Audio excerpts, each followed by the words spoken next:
was your opinion at the Kwasi Kwarteng wa ye kasamafo edema yewra Kennedy a company ko Agyapong ene no wadi nkomobia what say ebra na wonya nkoda number 1 hokora na say niwra wonya nkoda number 1 hokora na wonsuru na bra wasa akwa akoda number 1 na nde wato nkra ama na to yewra Bryan champo Dr. Alhaji Mahmoud Bawumia ene yewra Kwasi Kwarteng ene wo makapa wato nkra ama na to mo so nyina yie na baby apapa na akoda ne de ba ne say ye ba ene enya atemdidie nemum showdown de esoro de obia begibi wedi nkomana na nkomodie no na enika na efe jibre na tie bibra. Are you giggling at the Kwame Owusu's movement? Did you not know that he's moved from your camp to that of Pius? Let me say that. I mean, I thought myself and Honorable Pius, we all had one common enemy, and that is to bring a fresh face, a new candidate. And unfortunately, I'm learning today that we are also enemy for the Bryan's camp, because I have a good relationship with Bryan, which is known, which is public within, I mean, which is also known within a lot of the political space. So I'm surprised this is coming from Pius. But I mean, with Kwame Owusu, one thing is that he was our campaign manager. We are grateful to him for the work that he did, but he couldn't deliver. That is why we've changed him. So if they are now going for somebody that couldn't deliver from the Ken's camp, we wish them the best. But we worked with him, and we knew his capability. Kwame he did his couldn't best. Deliver. Yes, because Ken couldn't win the elections. But this time around, we have said as a campaign team that we are no longer using a campaign manager. This time around, the polling station executives are campaign managers. The constituency executives are campaign managers. The electoral area coordinators are campaign managers. So we are not necessarily putting the burden on a person, especially having learned from the experiences. We are so grateful to him. He did his best, but the ultimate he couldn't deliver. Is the more reason why we let him go. So if, I mean, Honorable Pius, you sacked him. No, he's an adult. At some point the campaign, the campaign ended, and we needed to form a new campaign team for Dr. Bawumia's campaign. That is the general elections. Subsequently, when we were reforming our teams, we felt that we did not need one person as a campaign manager. And he also joined by Champion's campaign. But most important thing is that he did his best for us. But as a campaign manager, the ultimate was for him to win our election, which he couldn't deliver. And so if somebody who couldn't deliver at Ken's end, Honorable Pius and Co sees him as the Messiah to come and win elections for them, fair, I mean, it's fair, so be it. But we wish Honorable, even Dr. Bryan himself the best. We wish each of the candidates, all of them, the best. But our focus is not really about who is here or who is there.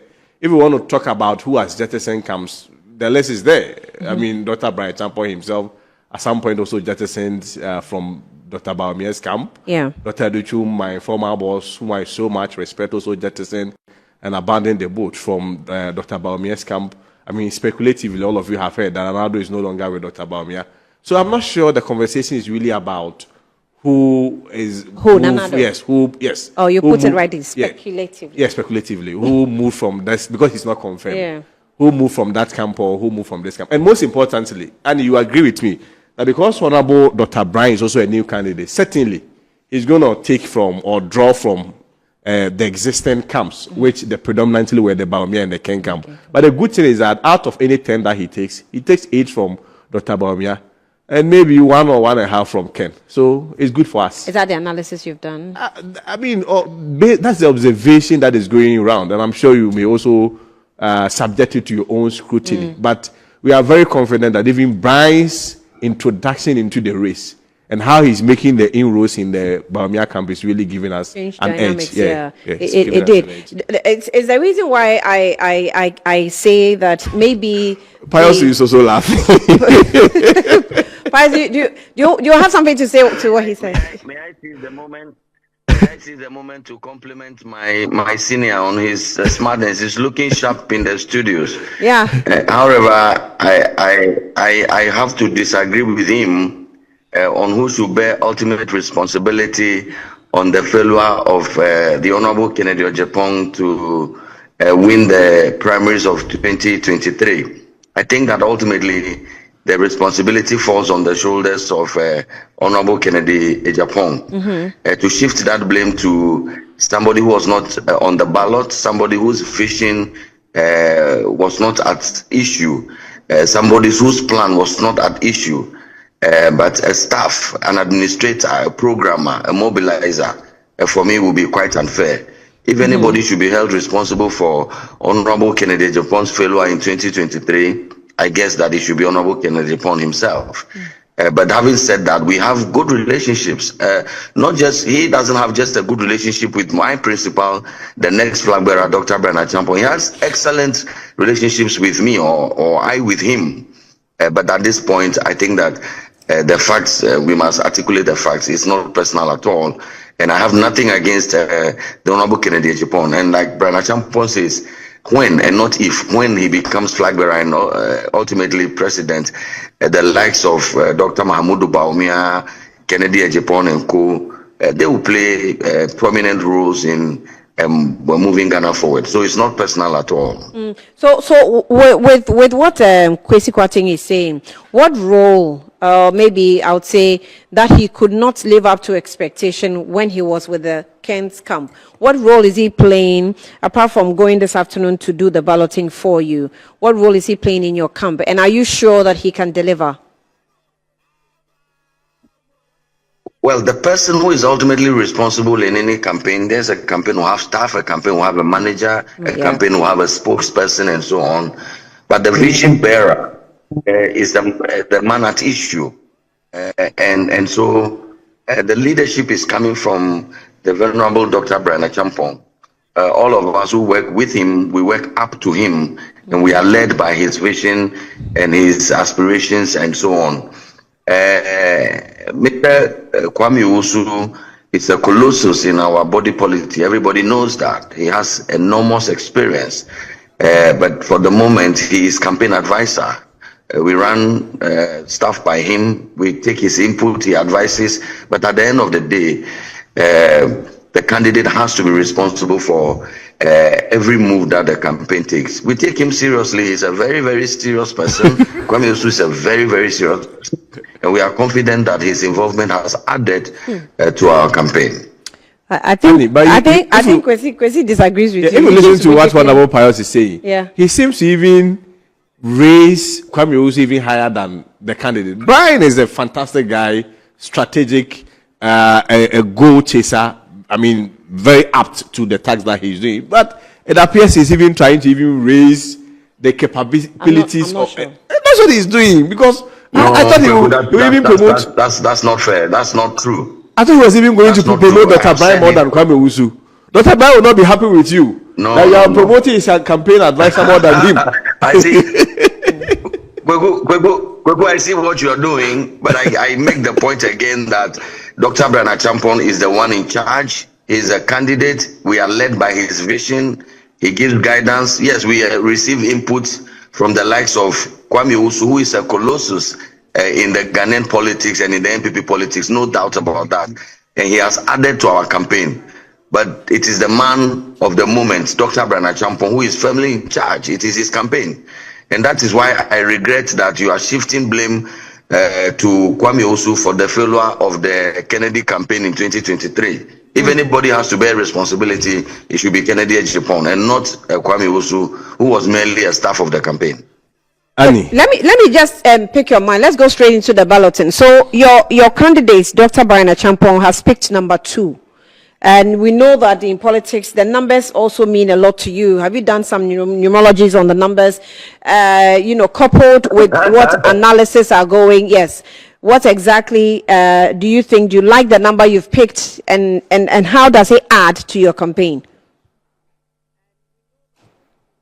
My dear sister, we are grateful to God. I mean, Dr. Bryan Agyapong is a household name in the NPP. And we know that no matter what number he picks, he was going to win the primaries anyways. I mean, everybody knows Dr. Bryan Agyapong. We hold the view that he's going to win the elections on the strength of his message, his impeccable track record, his support for the party, rising through the ranks when it was wards, through polling stations, becoming chief of staff to then national chairman Jacob Lamte, his financial support to the party, really and truly unprecedented. I mean, these are the reasons why Dr. Bryan Agyapong will win the elections. The promises that he's making, how he would resource the party at the base and move away from the campaign of razzmatazz into a campaign that is data-led and that is scientific and empowering the base of our party, so that even when government is formed, the party will not be removed from government, because it is the party that will birth his government, and that he will give benefits to the workers of the party, that is polling station executives, electoral area coordinators, constituency executives, regional and national officers. He will let them benefit directly for their endeavor and their sacrifices. We are confident that Dr. Bryan Agyapong is going to win the elections based on these issues, his message and his track record. So whichever number that Dr. Bryan Agyapong would have chosen, we knew that this election was already in the bag. However, we are grateful to God for his guidance and his indications. And for me, God is speaking to the New Patriotic Party, and that this second chance that he has given us, he is giving an indication who it is that can win this second election. You know, the first election we won miserably, a deficit of 1.7 million plus votes. Parliament, we were decimated. God, in his own mercy and infinite wisdom, is indicating to us that this number 2 election that we are going to, we should focus on a candidate. And so he's put somebody there to remind us that to the rescue is coming the man at number 2.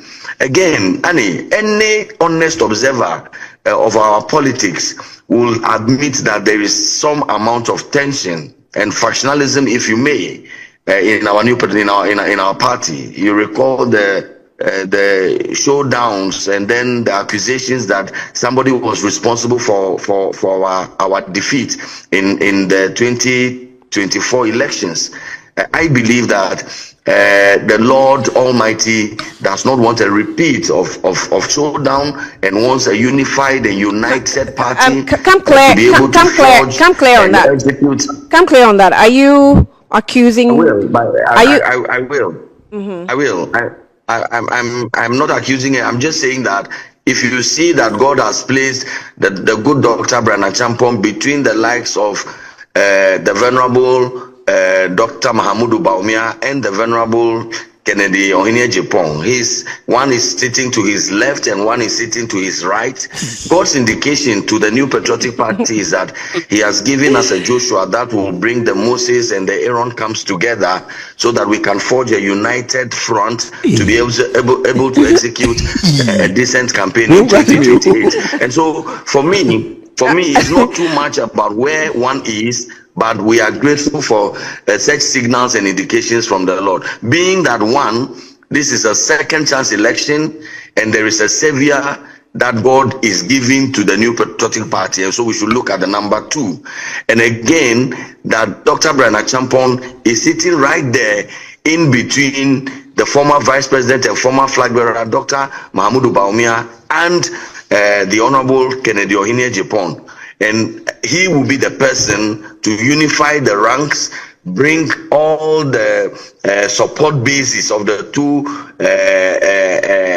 contenders, those other two contenders, so that we can forge the unity that we desire and require to be able to win the 2028 elections. So for me, this is the take home. This is the indications from the Lord as I am getting them.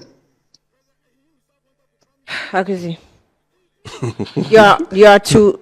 One is to the left, one to the right. I was trying to make reference to the Psalms in the Bible, which will tell you that only your eyes will you use to see the work of the wicked. So to your left there's one evil, there's right there's one evil, but you are in the middle to save the That's situation. pious argument. Well, I mean, But this one is biblically. Even if you want to go by that logic, it's not one to the left and one is to the right. Maybe one is to the left, but there are other three. To the right. To the right. So.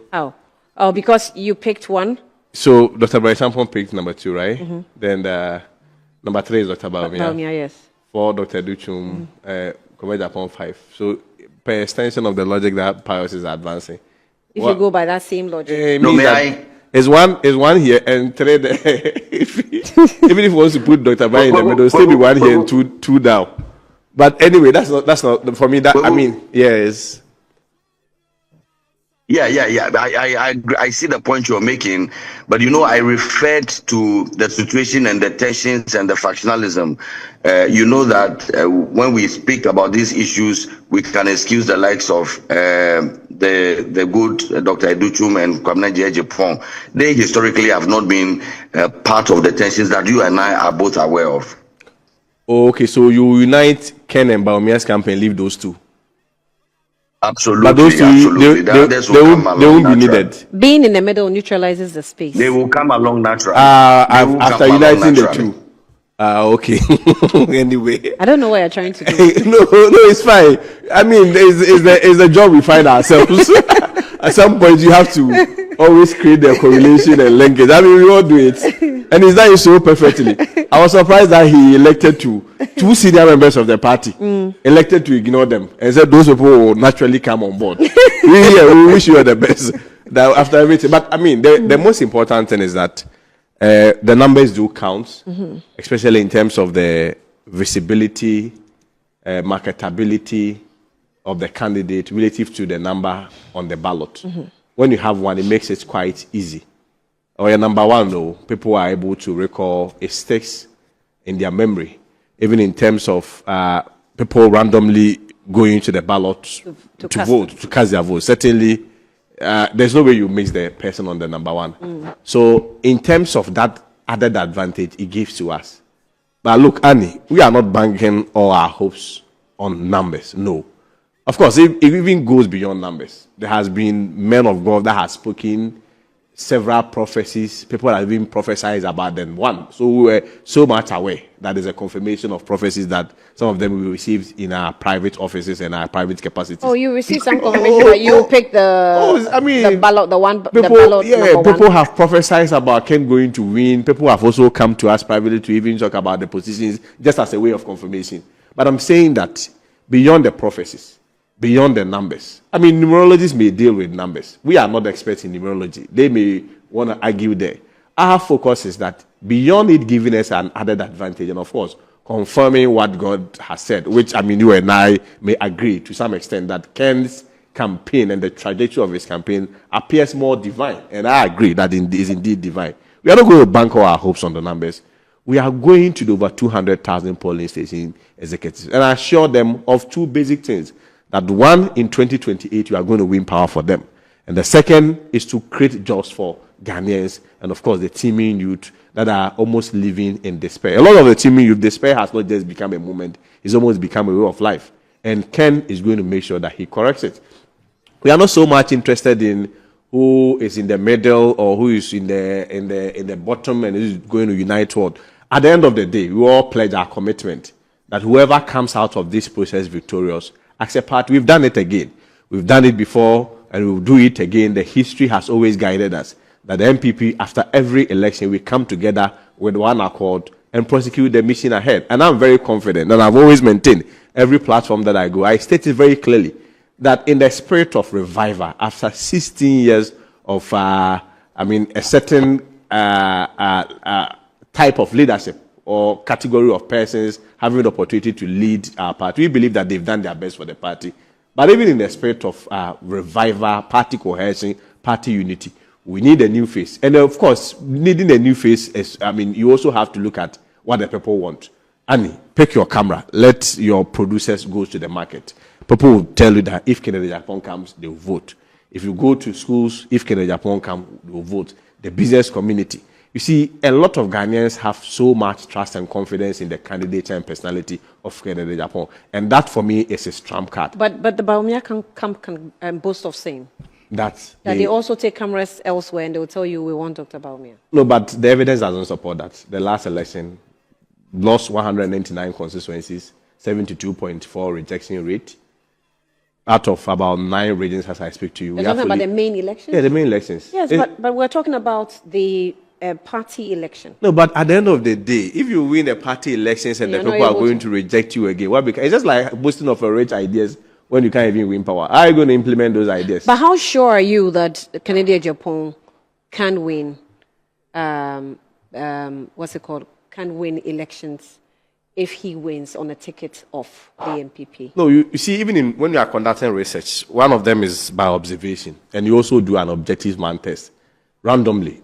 When you meet people randomly, what do they tell you? And you see, 2028, for me, if you ask me, people have lost trust in political parties and politicians, and to extent politically exposed individuals. So 2028 is not really going to be about the parties per se, but it's about the credibility, the trust, the marketability of the candidates. And when I say marketability, in this extent, I'm talking about acceptance, not necessarily visibility of the candidate. Of course, all the candidates have been visible. People know Dr. Bryan, people know Dr. Bawumia. But Dr. Bawumia had even had the opportunity to be visible for about 16 years, being in the helms of affairs of the party.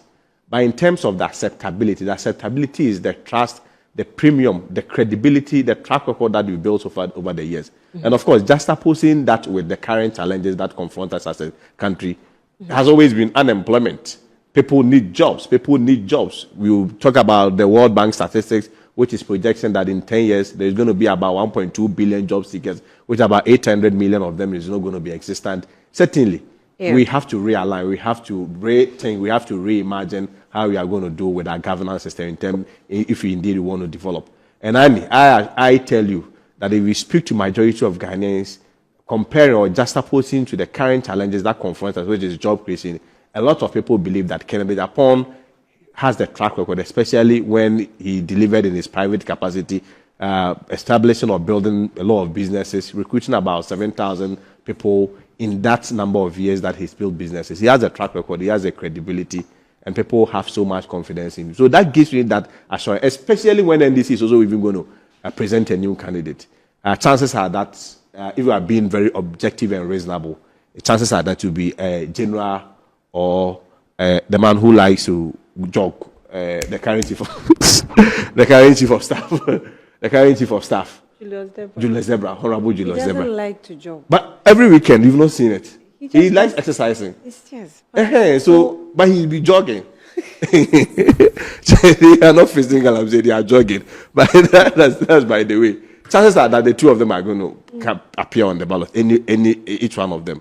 And comparing these two, General or Honorable Julius to Ken, I mean, clearly, you should know that Ghanaians are, the youth are going to align more with Ken. Ken, okay. Annie, we are not saying Ken is spotless.